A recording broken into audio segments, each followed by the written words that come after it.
Another topic that I get questioned on a lot is, and I see it's a big struggle for a lot of people, especially women today, trying to get back into into fitness or trying to get fit again. That are in their late 30s or early 40s. They found themselves, having to be housewives and mothers, working outside of the home, working in the home, taking care of kids, many kids, and I'll have that. I'll have a specific episode hosted here with my woman, my girlfriend Helen Jatras, which will be which she will give her experience. Also, she's been training all of her life. She's in incredible shape. She's got 3 kids, and I don't think there's anybody better to do it. To be able to give her end of the perspective, and she takes care of the women's Spartan Fit boot camp. She does an amazing job. And I suggest anybody, the girls out there that want to try a real boot camp, not a boot camp based on just planks, and a little exercise. One that where you can see actually huge differences in the way your strength is increased, your endurance, your explosivity, your ability to function on a daily business, increases. I suggest you come out and try us out at the Women's Spartan Fit boot camp with Helen. She's amazing. I'll give you guys the info as to where we are at the end of the podcast. So a lot of women will ask, a lot of people do ask me, and they find themselves in a position where they're having a problem trying to get themselves back into shape. This is a big topic, huge topic that I want to slightly touch on and then elaborate more with Helen. The number one thing that I see in these scenarios is people are too demanding of themselves. First and foremost, they have not trained in many years, if they've ever trained to begin with. So you're trying to go from one mindset to another mindset and try to develop, try to acquire the other mindset immediately. Your own natural instincts you've been training them to say no, yes as an idea, but in reality, oh no, when it comes time to doing it. Same thing with a smoker. He's trained himself to smoke constantly. When the time comes where he should not be smoking and where he has to cut it, all of a sudden the voices in his head are telling him something completely different. It's fear. It's always fear. And I appreciate some of the women that have come up to me and said, I'm scared. I am scared. I'm afraid. I'm afraid, they go. And I go, and it's interesting because they expect, and I can understand why, because there's a lot of people out there that are instructors, so full of themselves that they're almost intimidating to these individuals that have not ever done anything. So to them, it's a frightening experience. I have to look like you. There's a certain amount of pressure, and the first thing I tell them is that first and foremost, you've got to have compassion for yourself. First and foremost, you've got to be compassionate with yourself, and you cannot demand yourself to climb Mount Everest, off the get-go. Don't even look at the summit. Don't look at the summit. Look at your 2 feet down here. Look in front, but look at your 2 feet. Take one step at a time. And yeah, that's saying that a journey of 1,000,000 miles starts with 1 step. Absolutely. It's great as a meme, it's great as a metaphor, but you got to somehow put it into action. And the only way you put something into action is by having an understanding of yourself first and how you function internally, what scares you, to admit it to yourself, to say, well, this is the things that scare me. These are the things that I'd like to accomplish. How am I going to get there? What are my expectations? Short term, long term. Sometimes I say, don't even make any expectations. Have fun.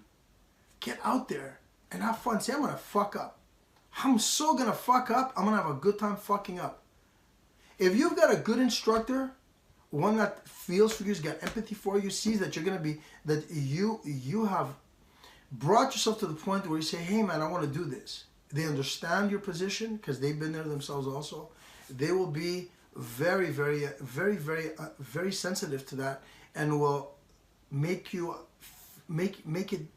feel like, yes, you can fuck up. Absolutely. You're not going to go nowhere near what you think you're going to do the first month. The fact that you can actually just wet your feet is important because you're introducing something to your body you didn't introduce before. Different stresses. We use the word training and exercise in a very wrong way. This is absolutely, and this is what I think what scares people is because they expect that training should be done in a very way. You know, you're kind of like going in and you're laughing all the time. It's a laughable thing. You know, it's enjoy it. I enjoyed myself. Yeah, you should enjoy yourself. Enjoy yourself the best you possibly can, given with what you got. Not torture yourself off the beginning. There's no enjoyment to that, pushing yourself past the point where the body can or the brain, your own brain won't allow you to go through. So the important thing is to understand is this. If you've spent so many years of your life training yourself to think in a particular way, living in particular patterns that were not health-oriented or training-oriented, getting yourself to go into that requires, first and foremost, sympathetic understanding of yourself and acknowledgement saying that I'm not a fitness expert, I won't be a fitness queen or king anytime soon, but I do want to get myself in shape. I want to feel good about myself. And I want to start somewhere. And finding the right person is the most important thing. First and foremost, regardless if it's a guy teaching or a girl teaching. So the important things to understand, say, well, I've trained myself to think like this so many years. This acknowledges that you acknowledge to yourself that, you know what, I've been training myself to shoot myself in the foot every time I attempt to do something. How do I break out of it? Well, number one, my fear. I don't want to have any major expectations. I don't. I just want to get out and move. Yeah, I'm going to flop around, and have zero balance, not be able to do a fucking push-up. But you know what? I'm there. I had a good time. I would have stayed home, sitting there going, in denial, eating my fucking food away, gaining more and more weight. Because everything you do has a consequence, no matter what you do. So every time you're going to put something in your mouth, you're going to have to ask yourself, well, what's this going to do? But it feels nice when you can say, you know what? I didn't have major demands or expectations of myself. I went there, I got there. And I got through the class and I feel pretty good. I'm not comparing myself to anybody else because they're in a different world. But I will get to that world. It's like you're looking at people that learn how to drive. You're 13 years old and you see people driving easily as if it's nothing. How do you know these people weren't like you when you first started? Nervous, scared, out of their wits, not knowing, how am I going to straighten the steering wheel? How's the car going to go straight? How's it going to turn? When I do turn, how's it going to straighten out again? How's this? These are things you navigate as you go along. Don't try to understand what that person is going through. Don't try to understand what they were. You can relate as they relate to you. But to try to put yourself in their shoes is not the right thing. Keep yourself in your shoes. Understand your shoes right now by understanding yourself, being sympathetic and compassionate with yourself and saying, well, I'm going to do what I possibly can for myself right now, and I will get better every day. Every day I will be better than the day before. You will put your own pressure on your own. Now in my school, I like to say, because I see people, they get overzealous. Ego takes over. And we say leave, like in most places, leave the ego at the door. We do leave the ego at the door. I make sure you leave the ego at the door. You're not going to do past what you can't do. You're going to stay within what you can do and understand it and get the encouragement that you need and the mental understanding that, hey, listen, what you're doing right now is absolutely amazing. Today you did 1 push-up. Tomorrow you'll do a 1.5 push-up. And you'll do 2 push-ups. And you will increase as you move along. And it'll happen naturally. What you want it to do is happen naturally without you even thinking about it. And then when you start feeling the strength, because you're feeling better, you're starting to drop the weight slowly, by making little shifts in the way you eat. We're so used to eating sugar, it's become so addictive to our systems that we will go for foods that turn into sugar in our system, in our bodies. Breads, pastas, things that are, that are just, they just bunch up, that give us the weight, and that become very addictive to the brain. The brain-gut connection is insane in the way that it functions. So by making small little adjustments and saying, well, I'm going to slowly cut this out. I'm making drastic stuff, little adjustments. And then those that have just said, I've had enough, finished, man, done. I can't do this anymore. I got to lose the weight. I got to this, that. There are those that can. But there are those that can't also.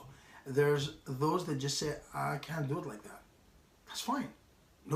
Everybody's different. We're 8 billion people in the world. Man, 8 billion people except for identical twins. I'll do things differently. We behave the same, but we do have different nuances, different characters, right? So the thing is, the most important thing is get yourself out there, find the right thing, and let's distinguish exercise from fun. If you're going to a Zumba class, kudos to those that are doing Zumba that are 300 pounds and consider it an exercise, absolutely. You know, you're going to Zumba class because you're having fun dancing, you're 75 years old, and man, I can show you 75-year-old women lifting weights. That to me is exercise. See, we use the word exercise, we've misinterpreted it. We're using the wrong word. In ancient times, they didn't use the word exercise. It's a general word. I'm exercising my rights. You know, I'm exercising, or I'm training. I'm training for what? Training to become a secretary? Training to become a dog groomer? No. The term they used for physical exercise that made metabolic changes to your body was called agonas, agonizome, where the word agonize comes from. Hence why in the ancient times it weren't called the Olympic Games, Olympiaka Pechnivia, Games. It was called Olympiakes Agones, Olympic agons, because they agonized. There was no training without agony. You had to agonize to get to where you were, man. You had to fucking put in sweat, tear, make the muscles contract, work hard for it. It brought a different mindset when I'm going to agonize, as opposed to I'm going to train. Take a person who does fucking Zumba or does any one of those type of things where after a while, you know, you lose a certain amount of water. It's fun. It's great. As opposed to staying in the house, 100 times better get out there. I give credit to those people. But it's not exercise that causes metabolic changes and shifts within the body. It's fun. Much better than doing nothing anytime. Don't get me wrong. Don't start stabbing me with, hey, you don't know about Zumba, you don't know about this, and you're talking out of your fucking ass, and you don't know shit, and blah, blah, blah. And if fucking you come and do a Zumba class. I don't want to fucking do a Zumba class. I've done marathons, man. I do Spartan races and I run. Whether I gain 15, 20 pounds or 5 pounds or whatever, and I can lose them like this on those, I don't want to do Zumba. I do Greek dancing if I want to lose extra pounds for the next fucking 5 hours. But there's a better way for shorter period of time that tackles strength.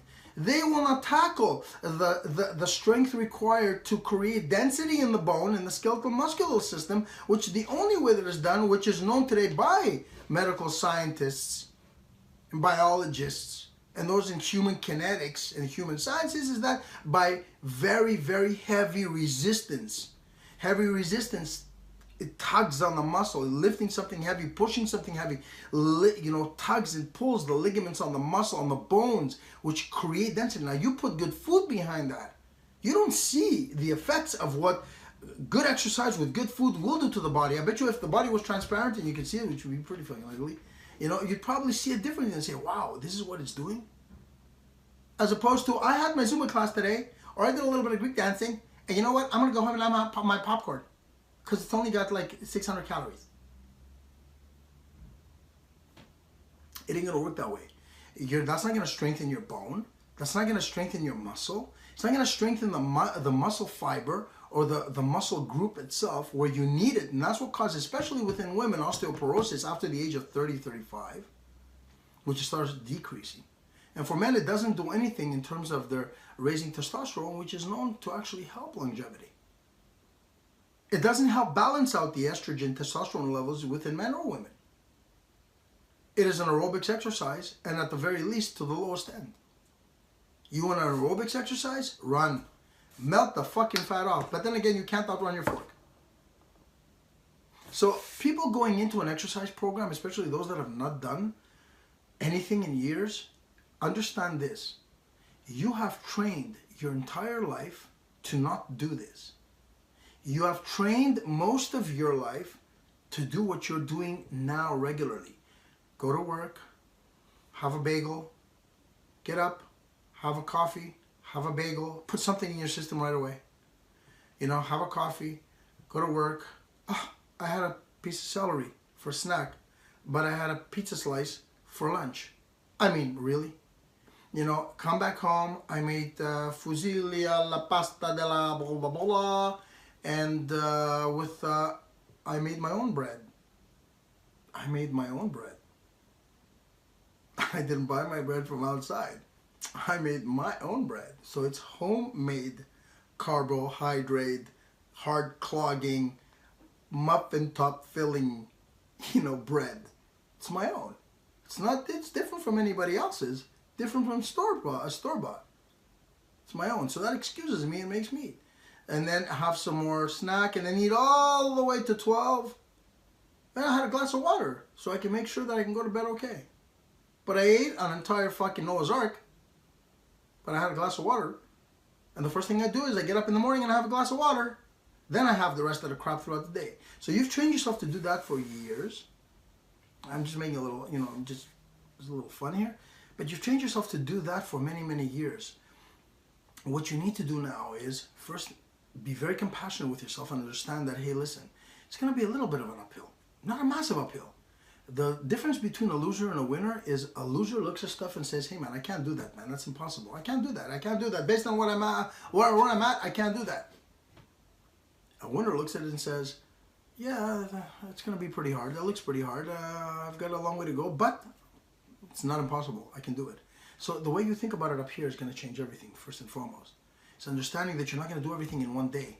You're going to do everything slowly, but you're going to make little changes. And those are practices, replacing old habits with new ones. Not massive, drastic changes, small little changes. Be compassionate with yourself.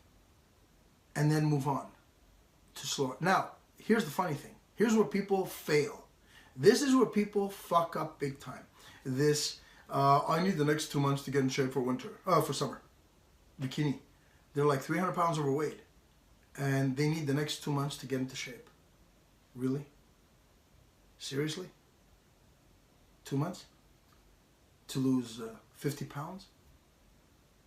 Whoever gave you that concept, stop reading those books. Get off of Facebook, except just communicating with family and friends from overseas or whatever. And go see a nutritionist or a therapist to get perspective again. Because you have been duped big time. You train a summer body in the winter. At 18 years old, if you're training, and Helen will tell you this, if you're training at 18, you're not training for 18 years old. You're training for when you're 28, 38. What you do today matters what's happening tomorrow. So you eat like an orca today, you will look like an orca tomorrow. You train today, you might not look like it today. But in 5 years, 10 years, that's exactly what you've trained for to look like. So you've come out of a pattern that is pretty bad, very negative. You need time to break that pattern. It won't happen overnight. But little steps, you'll see differences in the way you feel. Your confidence level goes up because you've taken little steps to them, not massive changes. Especially the type of changes where people will, you get nutrition. Some nutritionists are very bad for you too. Because they'll cause you to go boom, lose everything fast, where the body doesn't adapt. Massive, crazy type diets, where now you've got massive skin, flabbing. You get to the weight that you've lost, that you wanted to lose, but you haven't trained yourself here. You haven't trained yourself to maintain that pattern. And all of a sudden, I gained the weight. I lost the weight. I'm good. I can sit back now. Have my extra this, have my extra that. And all of a sudden you gain weight, the weight goes back on and it doubles. Why? Because what you did is you restricted completely. Not maintained, you've restricted, suppressed, not repressed, suppressed it completely. With a date to get to that. So your resilience ends at that, there's an expiry date to it. Instead of saying, this is going to be my life. I'm going to get used to this. I'm going to get used to these little things, and I will have my cheat days maybe once a week. Maybe add a little here and there. Because it's up until most people put that deadline. I want to lose that 20 pounds. Once they lose that 20 pounds, 6 months down the line, they gain it again. A year later, they've gained more than the 20 pounds because the body needs to, out of defense, self-defense mechanism, self-preservation, it'll gain it back. Because I'll tell you why. And here is the reason. And this is why I've seen guys who have come to my school, 300 plus pounds, within a year lose an easy 100 pounds, get to their weight, and then 2 years later or 5 years later come back and say, I'm back up again and I've gained an extra 50. And this is the reason why. You listening? Check this out. The reason why you're going to gain it back is because your 20, 30 years of eating bad and developing bad habits will greatly outweigh your 6 months or 1 year of dieting and exercise if you've put an expiry date to that exercise. 1 year, and they say it only takes 30. This is the bullshit that people will sell you, especially those that are out to sell you products, you know, products tagged along with fitness, you know, and that's what they try to do, is they try to throw these slogans at you. It only takes 30 days to change your habits. Fucking bullshit. Bullshit and shame on those fucking people that are selling such garbage to others, you know, to slightly motivate them for the sake of their fucking profits. Shame on those fucking individuals, man. Because they know shit all about fucking training. And this is the problem with a lot of fucking personal trainers today. You know, up and coming new personal trainers. Never fucking, barely did an exercise in their lives. All of a sudden, I just want to be a personal trainer because I'm a stay-at-home mom. I got to do something. Personal training. As if personal training is if they know how to train other people. Anyways, not to run off to that. It's another topic in itself, which we will cover later on.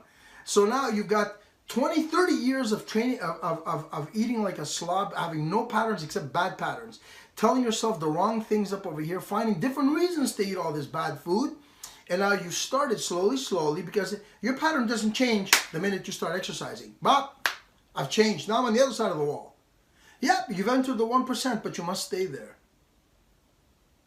Now what you need to do is you're slowly starting to shift the pattern. It doesn't take 30 days to change your complete habits. Man, 30 days is only the beginning of it. If it was like that, then those people who have trained for a year, lost their weight and put it back on, they wouldn't put it back on a year and a half later.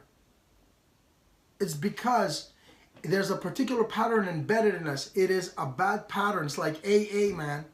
It's like any heroin addict, any alcoholic, any alcoholic, man.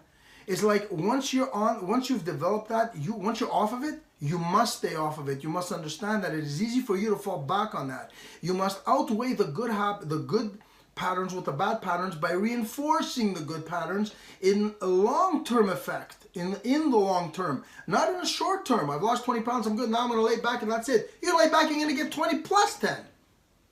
Because that's how it works. And you all know somebody that's done that, including yourself, including myself. But at least me, I know it. And I know what I can do and I know what I can't do. I'm not delusional, at least. I know when I gain it and I know when I can take it down and how to take it down. So it's the way that you think about the exercise, and most people have a problem with. A couple of things, just to close off here. Number one, be compassionate. That's what I got to tell you. Find somebody that makes you feel comfortable. Look and see what kind of training are they doing. Are they really challenging their bodies? Are they sitting there doing heavy exercises also? The heavy exercises, the heavy body weight exercises, heavy pulling exercises, heavy pushing exercises, or are they just doing little things for the sake of cardio? Core only doesn't work. You must be able to lift yourself. When you start doing pull-ups, you know that you've developed strength. Pull-ups without a band, you know you're developing strength. You can toss a 300-pound tire or 400-pound tire, you know that you've developed some serious leg and arm strength and body strength in general. You're sitting there doing planks all night, you know, throughout the whole thing, that's not going to cut it for too long. Good core strength for a little while, limited. You must challenge, the body must be challenged all the time. Go in there and understand, saying, you know what, I'm going to take my time in the beginning. I know I'm going to suffer based on what I can do, but I'm not going to do more than what I can. And I'm going to start slowly. And you will wind up challenging yourself daily as you get better and stronger. Why? Because you feel it more. But I also understand I cannot fool myself into thinking that this is the change. Change doesn't come overnight. The change happens gradually when you realize that you have no need anymore for these old patterns. This is where you take it long term without putting an expiry date. I don't have 20, 30, 40, 50, 60 pounds to lose. I want to get in a healthy shape. My ideal weight should be this, but I want to stay healthy. I want to be healthy looking. I want to feel healthy. I want to know that I can sprint up the stairs, sprint down the stairs, and run around the block as fast as I possibly can without feeling like I'm going to have a stroke right here. And that doesn't take overnight. Never think that you're going to reach to a particular goal in a certain amount of time and then just drop it. Because your old habits will far outweigh your newly formed ones in a short period of time. Newly formed ones must be continuously reinforced so that the old ones will diminish. Yeah, it might take 30 days for you to develop a new habit, but to keep the habit is completely different. Find yourself a good trainer. Make sure they got fucking experience, man. That's the most important thing. They got experience. I got 40-something years experience in the arts and in the martial arts and physical fitness industry. And make no fucking mistake, you do not distinguish one from the other. Well, you know, you're not into the fitness, you're into the martial arts. What the fuck do you think we do, man? What the fuck do you think we do? There's no fitter fucking guy than a martial artist, a real fucking warrior. A guy that can fucking sit there and battle his way against 2, 3, 4 fucking guys. We are fucking soldiers, man. Soldiers with our fucking guns in the street, but we're the guys out there, no different than the soldiers out in the field. We make great fucking soldiers. We can do anything. Climb, pull, lift, jump, crawl. There's nothing we can't do. Nothing we can't do. We are the ultimate fitness. That's, again, depending on the martial arts system. But warriors are the fittest people, man, around. No, not CrossFitters. That's not functional. I'll tell you why. I'll give you a very, very quick one. When Alexander the Great crossed the Hellespont into Asia Minor, the first place he got into was the Temple of Artemis. I think it was the Temple of Artemis or Aphrodite. I think it was one of those two. And it was completely destroyed by the Persians. It was like in shambles, burnt down. The only thing standing were big sculptures of these big, huge men. Huge muscles, huge. And Alexander the Great, you know, that represented strength, physical fitness. That represented, you know, the beauty of the body, of the physical, strong body. And Alexander's, you know, first question was, where were these bodies when the temple was being burnt down? Where were these bodies when the temple was being burnt down? So it has nothing to do with the size or the ability to lift only, but the ability to be functional. Functional in all ways. Not taking anything away from CrossFit, guys. I take it back. Just saying that everything must have a function. It must be functional. So find somebody, and I suggest you come and try a week at the spa, the Spartan Pankration Academy, Spartan Pankration Mixed Martial Arts Fitness Academy. Come and try a class from one of my classes, or come and try one of Helen's classes. I'm sure you'll love it. I think the first thing that you'll notice is the environment itself and the people that are working in there, that train in there. There's no competitiveness. It is not only for the fighter, it is for everybody. And I think you'll enjoy it. Get comfortable and allow those that have the experience to help you get through your bumps on the road, right? So you're not going to do it yourself.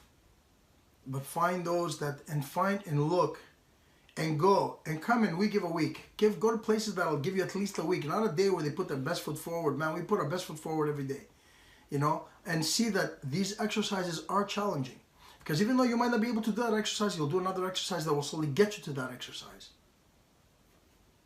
at your own pace, not under a clock, and with no deadline, where you can see results. Come see us at the Academy for all your needs, man. I'll tell you, you will be satisfied. You will not regret the day you walked in there. So I'm going to close this podcast by saying there's a lot to say in terms of a lot to discuss about in terms of pankration, mixed martial arts, fitness, and life in general.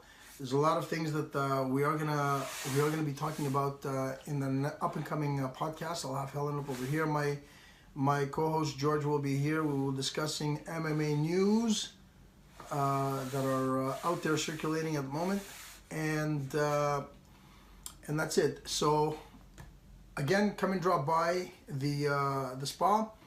It's at 1500 Curie Labelle in Chamedy Laval. We are a corner souvenir. You can't miss us. You can see through the windows. All hell is breaking loose in there. You've got a week free to try out. Kids, adults, moms, pops, everybody's invited. And check out our website at www.pankrationcanada.com for all the info. You can register in for one of the classes on your own through our Zen Planner app in there, and you can call me for any info. Phone number is 514-814-5191. I'm Aris Makris, and this was Pankration Now, and we will be seeing you on the next podcast. So, as we say at the Academy, take life into your own hands before it slips through your fingers.